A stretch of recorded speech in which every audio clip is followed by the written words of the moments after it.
ফিরে এলাম বিরতির পর। আপনারা দেখছেন এভারেস্ট থেকে ফিরে। মলাদা, একটা এই মুহূর্তে আপনারা জীবিত ফিরেছেন, এর থেকে আনন্দের কিছু হয় না।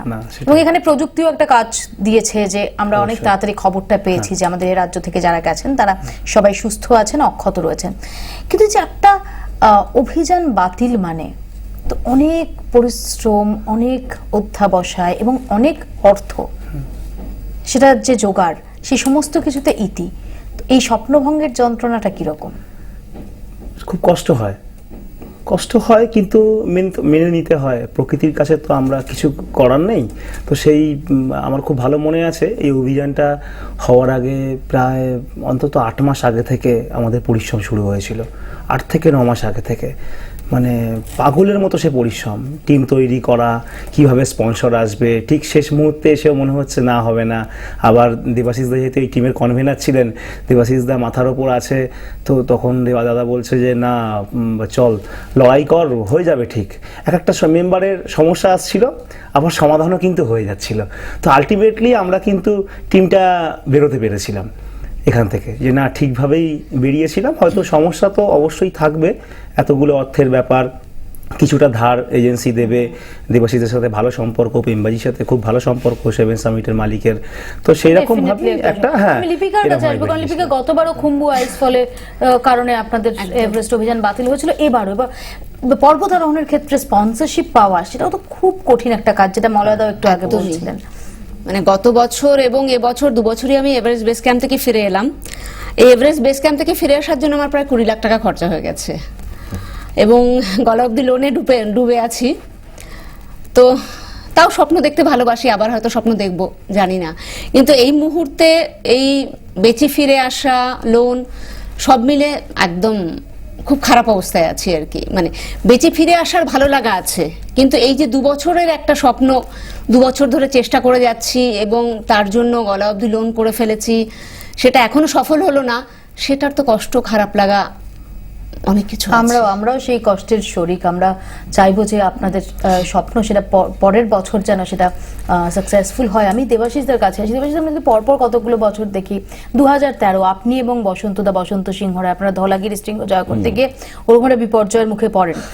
আশঙ্কার জায়গা তৈরি হয়েছিল যে আপনারা বেঁচে ফিরবেন। তো গত বছর আমরা ছন্দা গায়নকে হারিয়েছি এবং একই সঙ্গে খুম্বু আইস ফলে 16 জন শেরপা, সে ভয়ঙ্কর একটা কালো দিন।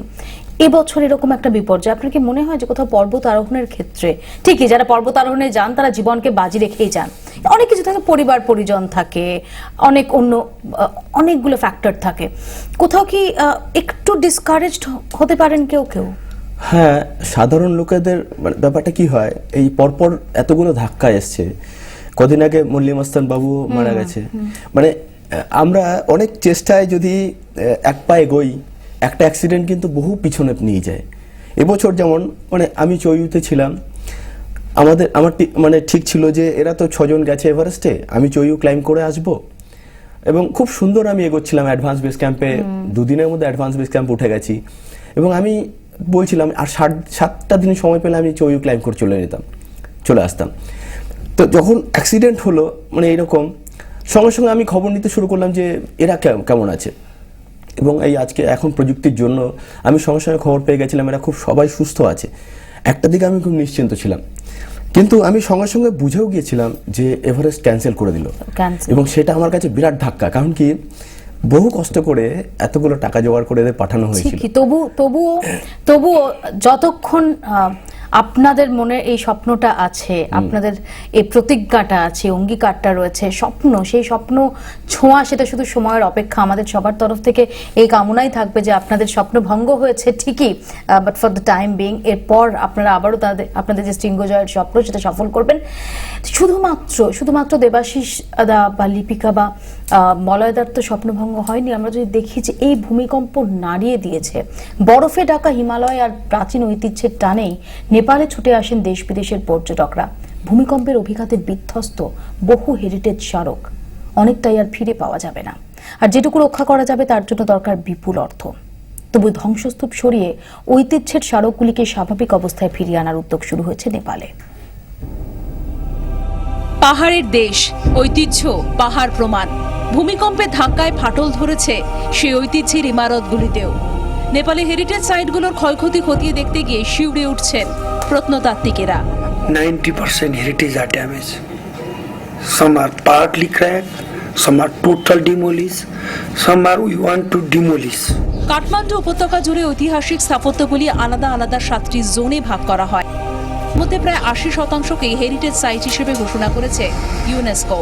তুষার ঢাকা পাহাড়ের চূড়া আর এইসব হেরিটেজ সাইট, এই দুটি সারা দুনিয়ার পর্যটকদের হাতছানি দিয়ে নেপালে টেনে আনে যে কোনো মূল্যেই। তাই এগুলোকে পুরনো মহিমায় ফিরিয়ে দিতেই চাইছে Nepal. These are the gift of our ancestor. Therefore, we have to build it because this heritage is the help us to tourism industry. This is necessary. This is our pride. We will build it. রোজকার জীবনটাকে তছনছ করে দিয়েছে ভূমিকম্প, যেন মুছে দিতে চেয়েছে ইতিহাসটাও। সে সোনালী অতীতকে ধ্বংসস্তূপ থেকে ফিনিক্স পাখির মতো নতুন করে গড়ে তুলতে চাইছে এই পাহাড়ি রাষ্ট্র। ব্যুরো রিপোর্ট, 24 ঘন্টা।